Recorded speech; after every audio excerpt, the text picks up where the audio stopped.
The barnyard fell silent. Not a single bird chirped, not a single boot shuffled in the dirt.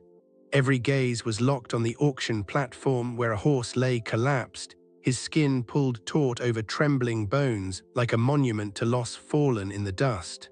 His coat, once a rich chestnut, had faded to the dull hue of old copper. The only bright spot was the perfect white heart marked on his forehead, a symbol folks once called lucky.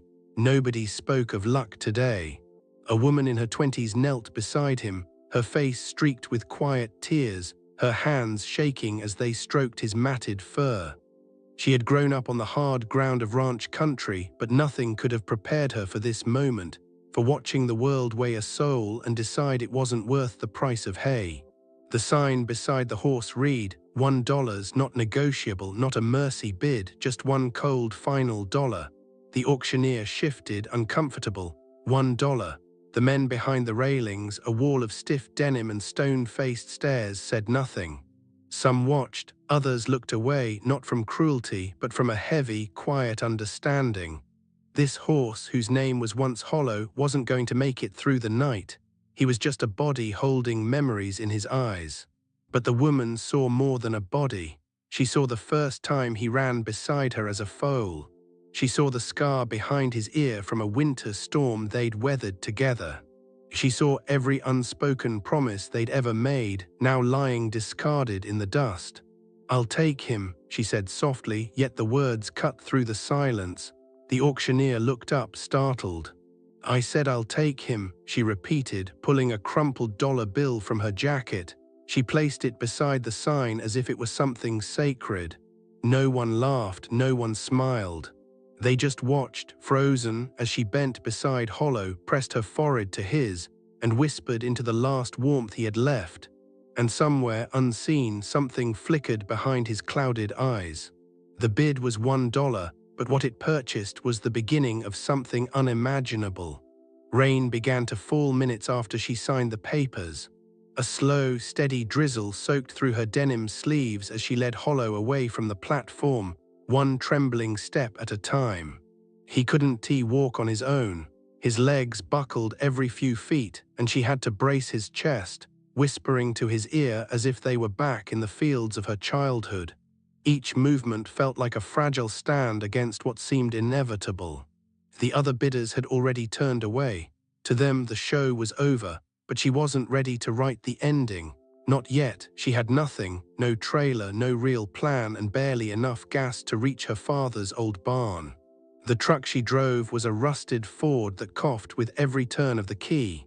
The hay she'd borrowed from a neighbor was damp and moldy. Yet, when she looked into Hollow's dull, distant eyes, she saw something nobody else could see. Not memory, not gratitude, but a stubborn resistance, as if some part of him was still waiting, still clinging on.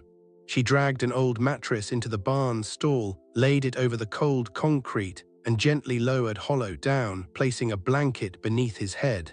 He let out a long, hollow breath, and for a terrifying second she thought it was his last. She pressed her ear to his chest. A faint, tired rhythm was still there, barely. "You're not dying here," she whispered, her voice raw and breaking. "Not like this." Sleep never came that night.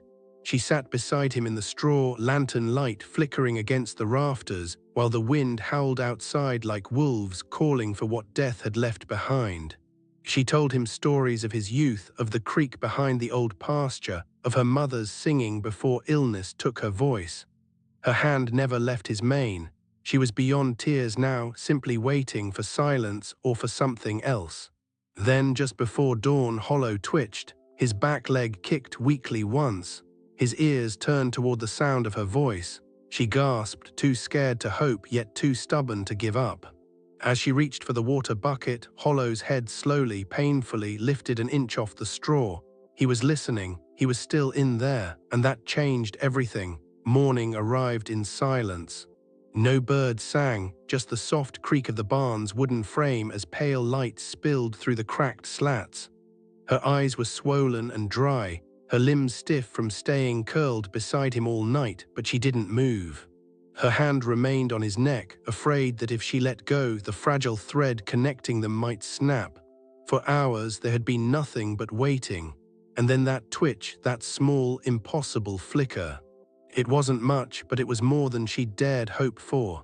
She leaned in close, barely breathing, watching his chest rise, slow and shallow but steady now. His ears twitched again at the sound of her whisper. She didn't speak loudly, just enough for him to feel the vibration of her voice through her fingers as they traced his coat. "You remember me," she said softly, almost afraid to believe it. Hollow didn't answer, of course. But something had changed. His head, once slumped lifeless in the hay, now rested slightly raised, angled toward her. His eyes, dulled by pain and neglect, blinked against the morning light, slowly but deliberately. She sat back on her heels, breath caught between awe and disbelief. Whatever fire still lived inside this broken body, it had not gone out. She stood slowly and stepped outside the barn, the cold morning biting at her skin. Across the field, her neighbor's house stood quiet. She hated asking for help, but she knew what she had to do.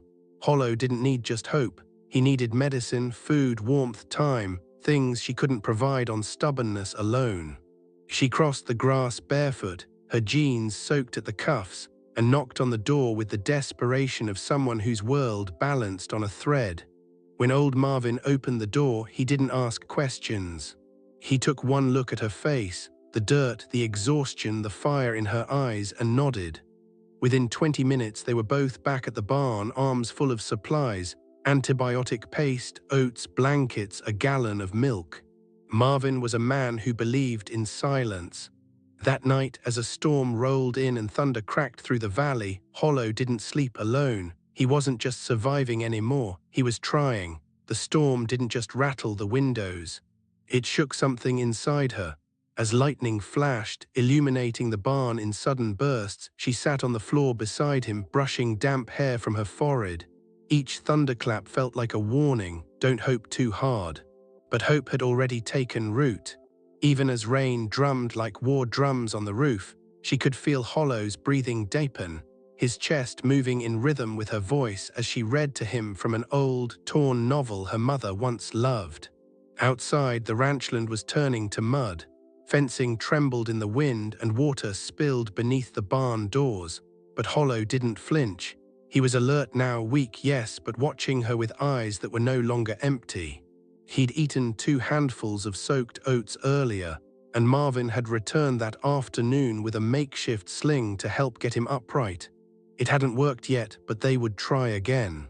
She watched the storm rage, her hands wrapped around a chipped coffee mug she couldn't remember filling. The questions she'd buried were surfacing now. What if he relapsed? What if this small spark of recovery was just a trick, the cruel final flicker before the light went out for good? The world didn't reward sentiment, it crushed it. She'd seen it 100 times, but still she couldn't walk away, not from him. As the hours passed, Hollow's ears flicked toward the barn door. His body remained still, but his attention shifted, alert, as if hearing something beyond the walls. She followed his gaze but saw nothing, just shadows and the sound of the storm.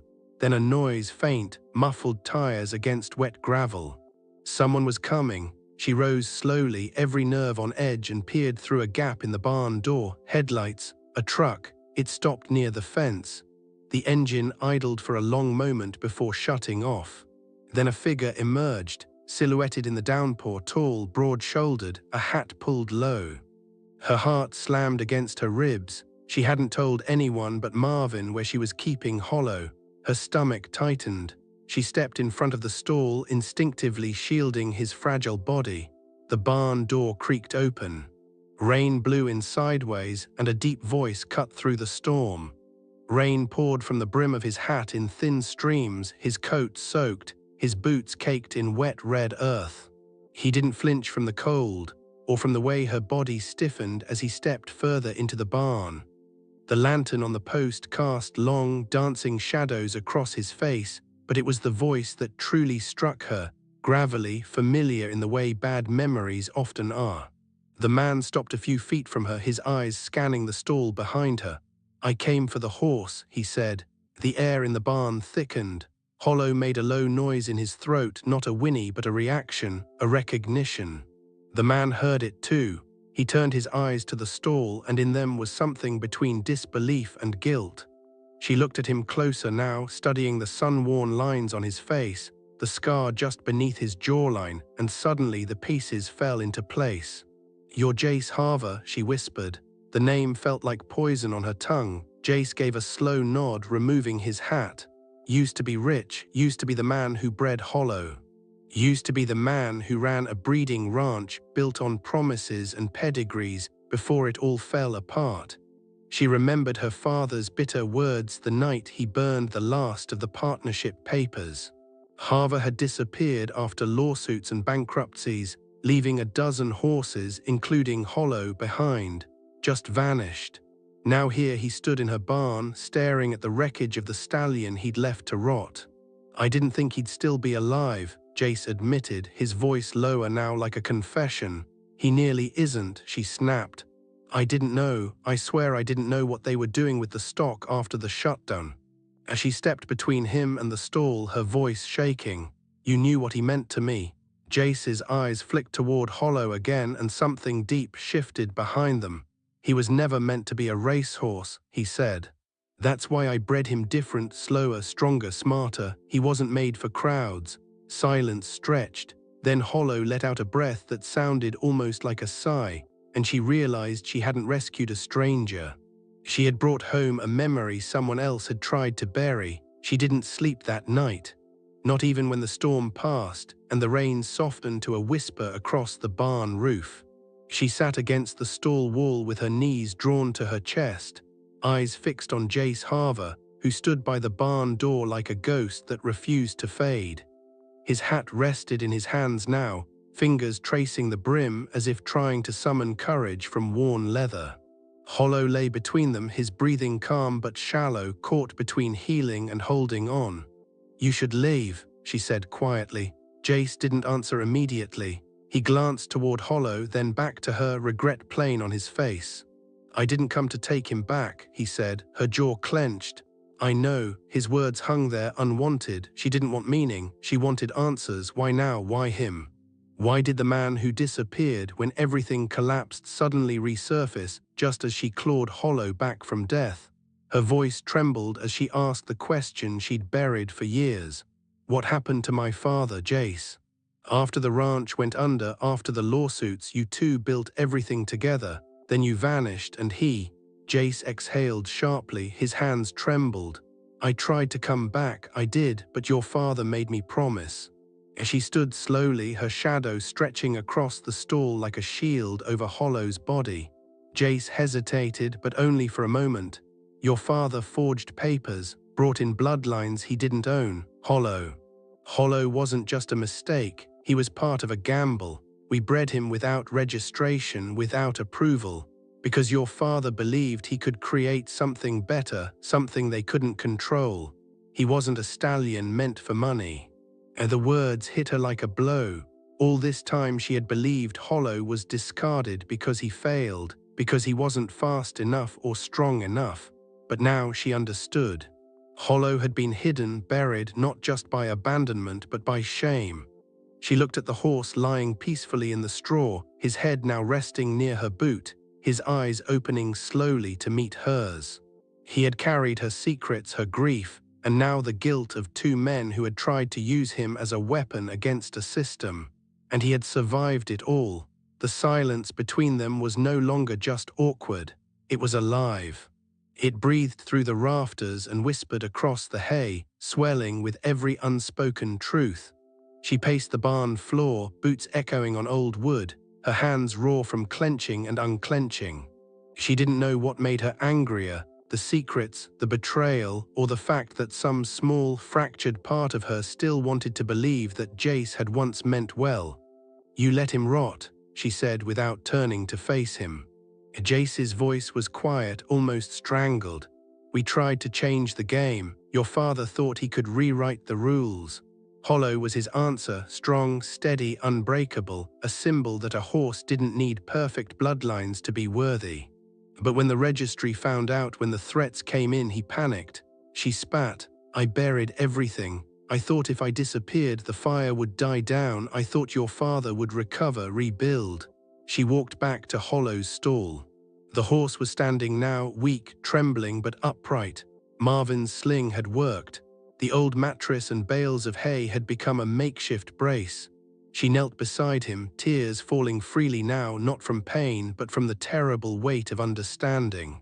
Hollow wasn't just her horse. He was her father's rebellion, his unfinished fight. And now that legacy had fallen to her. "He has the mark," Jace said behind her, his voice heavy with memory, "under his mane, just above the shoulder. Your father burned it there himself, a symbol not registered, not recognized, but his." She ran her fingers through Hollow's thick mane, gently parting it, and there it was. A faint, faded brand shaped like a crescent moon cradling a star. Her breath caught. She remembered seeing it once as a child and thinking it was a birthmark. Her father never explained it. He never needed to. Her vision blurred. The storm outside had passed, but another one had taken its place inside her chest. Everything she thought she knew about Hollow, about her father, about Jace, had cracked open. And in the hush that followed, Hollow shifted his weight, stepping forward with one uncertain leg. He was walking. He had chosen to move again, and that was the answer. 3 days later, the letter arrived, folded, stamped, and sealed with the insignia of the American Thoroughbred Registry. It wasn't a coincidence. Someone had reported her. Maybe it was one of the men at the auction. Maybe someone had seen her with Jace. Maybe it didn't matter. What did matter was what the letter said. Unauthorized possession of an unregistered stallion with contested lineage. Mandatory review pending. Her hands trembled as she read it again and again. Hollow was eating now, standing longer each day, growing stronger. But it wouldn't matter, not to them. To them he was a liability, a threat to the bloodlines they protected like currency. And she knew exactly how they dealt with threats. Humane euthanasia, they called it. She stood in the barn that night with the letter in her hand and fire in her chest. Hollow rested behind her, still bandaged but alert, his eyes tracking her every move. Marvin had offered to hide him on his property, deep in the wooded acres behind the ridge. Jace, for once, had stayed silent, no advice, no plans, just quiet remorse. She looked at the letter once more, then tore it in half. Then again into pieces so small they fell like snow onto the barn floor. "I'm not hiding him," she said out loud. The words came with a force she didn't know she still had. "They don't get to erase him again." The decision was madness. She knew that, but it was the only thing that made sense. She would enter Hollow in the Fall Valley exhibition, the same event her father had once dreamed of bringing him to, back before the world told them they weren't welcome. It wasn't a race. It was a showcase of horsemanship open to anyone with enough nerve. She'd ride him in front of every judge, every breeder, every gatekeeper who said he didn't belong. Marvin didn't try to talk her out of it. He simply nodded and showed up the next day with an old trailer, 2 worn saddles, and a crate of feed. On the morning of the exhibition, the sky was clear, the mountains sharp in the distance, and Hollow stood on his own 4 legs, proud, bruised, but alive. She paused. The Fall Valley exhibition grounds were a living monument to tradition. Rows of polished trailers, prize-winning stallions, and men in blazers marked with family crests lined the field like a silent army of legacy. Everything was clean, pristine, and precisely as the registry demanded. That's why Hollow stood out before he even stepped onto the dirt arena. His coat was healthy again, but still rough. His gait was imperfect but determined. And she, wearing her father's old jacket and boots scuffed by time, held her head high as they entered the ring. They were not here to win. They were here to exist in full view. The crowd didn't cheer. They whispered, and that was worse. The judges exchanged glances. One leaned into another's ear and muttered something she couldn't hear. But she kept her eyes forward, one hand resting firm on Hollow's neck. She could feel his pulse through her fingers. Steady, strong, he walked with her down the length of the arena. Each step a declaration: "I survived, I am still here." Then came the moment, the showcase ride, not a race, not a jump, just trust, balance, bond. She mounted slowly, mindful of his strength. The crowd murmured. Someone laughed. But the moment she settled into the saddle, Hollow stood still beneath her as if he'd been waiting for this all along. They began to move not with speed but with grace. She guided him through every turn, every signal, as if the two of them were reading the same sentence in real time. The crowd fell silent. It wasn't polished. It wasn't textbook. But it was alive, raw, and in every motion, every imperfect pivot, she could feel her father beside her, not in memory but in muscle, in instinct, in the breath she and Hollow shared. By the time they came to their final stop at the center of the arena, no one was speaking, not even the judges, but the silence shattered with a voice from the bleachers. A man barked, rising to his feet. "He's a fraud." She dismounted. She didn't flinch. She walked to the center of the ring, faced the judges directly, and said without trembling, "This horse was bred by a man who believed worth isn't dictated by papers. He was discarded, starved, sold for $1, but he lived."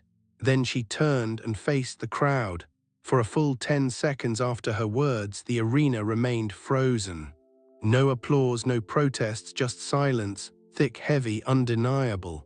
She could feel her pulse pounding in her ears, the sweat beneath her collar, the eyes drilling into her from every direction. Hollow stood beside her, calm now, unmoved by judgment, his breathing steady, his head high. And in that stillness, something unexpected happened. One of the judges, the oldest among them, slowly stood. He removed his glasses, wiped them with a handkerchief, then looked straight at her. He asked, his voice clear, carrying across the grounds like a verdict. "Hollow," she replied, barely above a whisper. The man nodded once. Her murmur rolled through the crowd. Then from the back row someone began clapping. Slow, reluctant, but it grew, spreading like a spark across dry grass. Applause swelled through the stands, not thunderous but sincere. Hollow turned his ears toward the sound. He didn't move, but she could feel it. Something in him recognized this moment. After a lifetime of being hidden, discarded, silenced, he was finally seen. Jace appeared near the gate, arms crossed, watching quietly. He didn't smile, he didn't wave. But he nodded once, the same way her father used to when words felt too heavy, and that was enough. Later that evening, as the sun dipped behind the hills and the last trailers rumbled away, she sat beside Hollow in the empty barn the exhibition had provided. A ribbon, not for first place, but for honor of presentation, hung from a rail nearby. It didn't matter, none of that did. What mattered was that they had stood in the light together. "I wish he could have seen it," she whispered, running her fingers along Hollow's jaw. "He did," said a voice behind her. It was Marvin.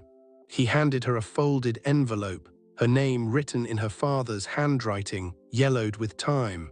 Inside was a letter, short, careful, meant to be read only when the time was right. "If you ever bring Hollow home, it means you're stronger than I ever was. Don't let them break you." She pressed the letter to her chest. She looked at Hollow, who lay beside her, content, no longer just surviving but belonging. And in that quiet golden dusk, she finally understood. This was never just about blood, it was about redemption. If this story touched you, please show your support. A like, a subscription, and turning on notifications means the world and helps bring more real, emotional stories like this one to light.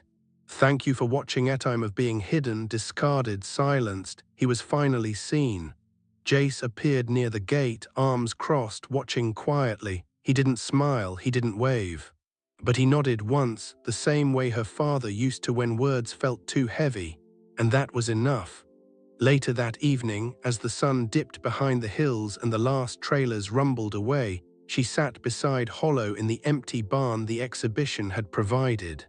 A ribbon, not for first place, but for honor of presentation, hung from a rail nearby. It didn't matter. None of that did. What mattered was that they had stood in the light together. "I wish he could have seen it," she whispered, running her fingers along Hollow's jaw. "He did," said a voice behind her. It was Marvin. He handed her a folded envelope, her name written in her father's handwriting, yellowed with time. Inside was a letter, short, careful, meant to be read only when the time was right. "If you ever bring Hollow home, it means you're stronger than I ever was. Don't let them break you. Don't let them tell you who deserves to be remembered." She pressed the letter to her chest.